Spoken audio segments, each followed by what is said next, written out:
Good evening, everyone. In the past 2 hours, Gaston County announced it will join Mecklenburg and Cabarrus counties with a stay-at-home order of its own. Yeah, that order will officially start 24 hours from right now. One thing all leaders seem to agree on is this is not an easy decision to make. So I want to run through all of these orders to try to keep it as simple as we can. Mecklenburg County's stay-at-home order went into effect early this morning. Cabarrus County's order is taking effect as we speak. And Gaston County's starts tomorrow at 5 p.m. All of these are in effect until April 16th. Yeah, but despite these orders, we're still seeing people out and about. Yeah, restaurants are still open for takeout, gas stations and grocery stores still open too. But uptown Charlotte, it was a ghost town.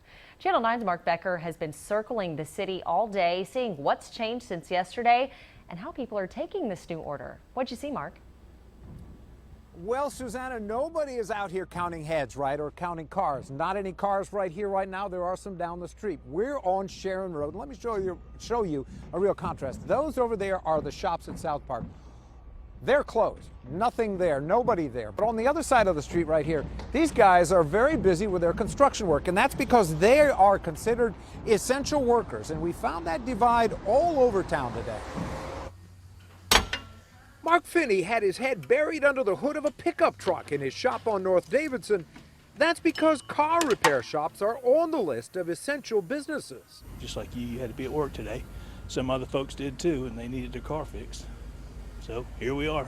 But just up the road, Noda's familiar funky vibe is just a faint echo of what it usually is. Rob Crenshaw is almost single-handedly keeping the kitchen at Cobblefish Taco going. He's the owner, and for now, the chief cook and bottle washer, too. I mean, we can do delivery food. We're still getting all our food. We're just downsizing it. Smaller, ordering less, producing less with less staff. Right across the street, most of the shops were closed. And the few people who were out were coming up for air. Like Brendan Paradis, who's working from home. We're doing kind of the same thing that we've been doing, ordering groceries on delivery when we can find it, and trying to stay inside but also active as much as possible. But if the stay-at-home order has slowed the pace of life and thinned out traffic here, it hasn't stopped it altogether. Construction workers, delivery people, and of course mail carriers are carrying on, as our grocery store. And while Uptown has lost some of its hustle and bustle, it clearly hasn't closed down altogether.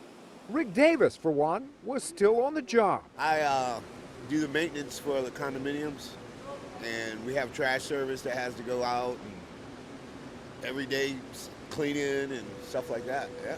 You gotta be there. Gotta be there. Well, now, CMPD is in charge of enforcing this stay-at-home order here in Charlotte.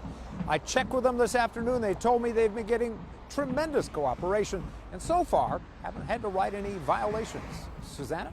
Well, Mark, that is really reassuring to hear and to see that people are taking this order seriously and only going out if they need to. Mark Becker, thank you. Right, absolutely. A quick reminder of the specifics of this order. You can walk, bike, hike, and jog. Many parks and greenways are open, but you got to keep your distance. You cannot gather in groups of 10, hold block parties, and of course, there is no non-essential travel allowed. And as we report on this virus at Channel 9, we're taking it seriously ourselves. It's why you've seen us on air together, but we're apart. Yeah, we've all been really careful about social distancing. We're probably about 15 feet away from each other. But this also includes our own government reporter, Joe Bruno. Joe is joining us live now from his own home. Now, Joe, everyone has been ordered to stay home, but you're actually in self-quarantine. Yeah, trying to get those Skyline live shots for my living room and dining room of the painted Skyline instead. Basically, to give you a recap, I came in contact with someone last week who has since tested positive for COVID-19. So out of an abundance of caution, since he was symptomatic at the time, I'm going to remain in self-quarantine for a little short while. But the good news is, since most press conferences and most interviews are taking place virtually now, I can still stay plugged in and bring in updates. So without further ado, let's get into Mecklenburg County's numbers right now. Right now in Mecklenburg County, we're sitting at around 204 known cases. For perspective, last week at this time, we only had 37 cases, and the first case of COVID-19 was reported in Mecklenburg County just 15 days ago. Well, Joe, first of all, we're just glad to see that you are feeling well. Secondly, any update on hospitalizations or community spread today?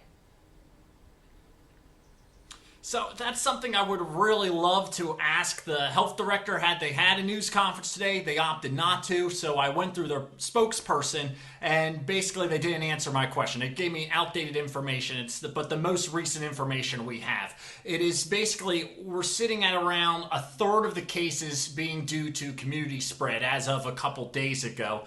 As of March 23rd, 1 in 5 cases is requiring a hospitalization here in Mecklenburg County. Again, that's as of March 23rd. It's March 26th now. We are hoping to get updated information from the county as soon as possible. Joe, speaking of that, the county didn't have a news conference today, but Health Director Gibby Harris is encouraging everyone to follow the stay-at-home order, correct? Yeah, they put out this short little clip of the health director, Gibby Harris, where she really went over how difficult it is to kind of follow the CDC guidelines to avoid doing things like touching your face. She acknowledged that she has kind of been caught doing so, and it's not easy to follow, but it's just so crucial that we all do it. We listen to the stay-at-home orders, we wash our hands, we take these precautions seriously so we can get through this faster. All right, Joe Bruno reporting live for us tonight. Joe, stay healthy. All right, now, of course, Gaston County is joining the growing list of counties taking extreme new measures to stop this virus. Gaston County now has 11 confirmed cases, and Channel 9's Ken Lemon is going over what families there can expect from this new order. That order here came at the hard numbers to back it up. The easiest to see is that jump in confirmed cases overnight up to 11. That is double the number of what they had yesterday. That's 11 out of 400 people tested in Gaston County. The head of Gaston County's Health and Human Services says if the county continues at this current rate, then by May, he expects 40% to half of the people tested will have the virus. The chair of the Board of Commissioners said that stay-at-home order goes into effect tomorrow night at 5. It includes an option for police to cite violators, but the chairman says they are generally trusting people will not come outside unless they have to. As frank as I can be, if we as a community do not heed these orders, we can only go so far. He warned that if people do not follow this order, then more drastic measures may be called for. He would not say what those drastic measures are, but he did say he has a good friend in the hospital who may not be around much longer because of coronavirus. Back to you. Ken, thanks a lot. Well, these stay-at-home orders are important as cases continue to rise. Now, take a look here. This is where North Carolina stands right now. North Carolina went from 504 confirmed cases last night to at least 636 today. Mecklenburg County now has 204 cases, and that's up from 170 yesterday. Cabarrus County is reporting 3 new cases, now up to 21. And today, we learned a Raleigh City worker died from the coronavirus. Adrian Grubbs, right there on your screen, had an underlying health issue that put him at high risk. Yesterday, we learned someone from Cabarrus County died. And South Carolina says 2 more people have died as well, bringing the state total to 9. Every local county saw an increase in numbers today. There are 456 cases statewide. And we're taking a live look now in Washington. The Federal Coronavirus Task Force is about to give an update any moment now. We're going to keep an eye on this live feed, and we will bring it back to you as soon as it starts.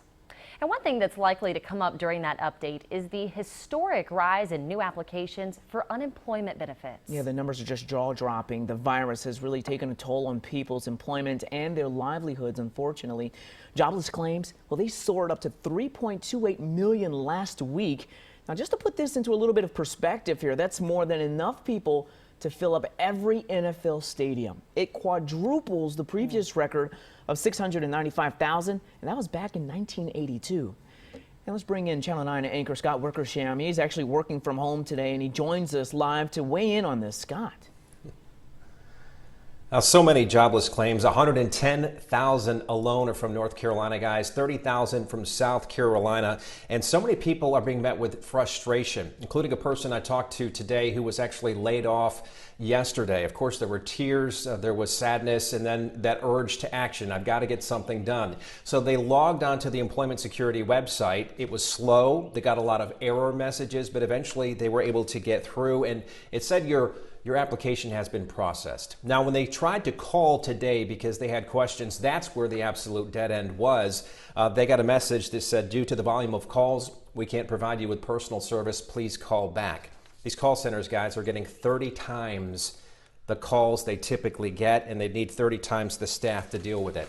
This family's also dealing with that. Allison Mile and Nicholas Webb are in Asheville. They live there with their kids. Nicholas had a lot of trouble even getting online to apply, and then he was denied because he ended up being connected to another employer on his application. Of course, the fear of bills coming up and the frustration of this whole process is getting to them. Halfway through the application process, we were kicked off. The entire site went down. I've called relentlessly for 3 days with no contact from anybody whatsoever. So we asked employment attorneys, what can you do if you're in this situation? First, understand the system is getting slammed. It is not built for this kind of volume to have so many people at once going online. Still, the internet is your best way to go because you can try to get through in cyberspace. Second, have the details of your employment for the past 2 years with you. So if you do get through to a person, you don't have to say, hold on, I've got to go find that, and then have to call back. Patience is key here, but when bills are still coming in, guys, and you know your paycheck is not, patience is a hard thing to come by these days. Yeah, Scott, I cannot imagine the frustration that families are going through right now, and just, sincerely hoping that this process smooths out as time goes on. Scott, thank you. Well, stocks closed up again today. The Dow closed up more than 1,300 points. And if the markets close up tomorrow, it'll be the first 3-day rally in 6 weeks. A lot of parents are wondering what's going to happen with school the rest of the year. Will there be school? And if there is, could the year be possibly extended? Yeah, I'm one of those parents with that question, right? Well, education reporter Elsa Gillis joins us with the options state leaders on a COVID-19 education work group discussed today. One of the co-chairs of this committee said today, everything is on the table. But I want to be clear, no decisions were made today. Nothing was voted on, but there are a lot of things being discussed. One thing a rep from the State Board of Education brought up today, the consideration of school calendar flexibility.